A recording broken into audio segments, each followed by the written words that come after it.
বাণী ৰচা মহাপুৰুষ শ্ৰীমন্ত শংকৰদেৱৰ জন্ম হৈছিল 1317 বৰদোৱাৰ আলিপুখুৰী নামে ঠাইত। তেওঁৰ পিতৃৰ নাম আছিল কুসুম্বৰ ভূঞা আৰু মাকৰ নাম সত্যমন্দিয়া। সৰুতেই পিতৃ মাতৃক হেৰুৱা শংকৰদেৱে আইতাক খেৰখুটিহাটত ডাঙৰ দীঘল হৈছিল।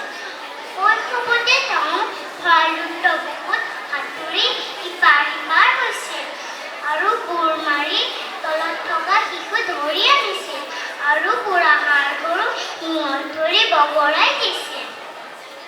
12 বছৰ বয়সত আইতাক খেৰখুটি শংকৰদেৱক মহেন্দ্ৰ কন্দলীটোলত নাম লগাই দিছিল আৰু তাতেই তেওঁ ব্যঞ্জন বৰ্ণ শিকি আকাৰ ইকাৰ নোহোৱাকৈ ৰচনা কৰি উলিয়াইছিল এটি কবিতা কৰতল কমল কমল দল নয়ন কৰতল কমল কমল দল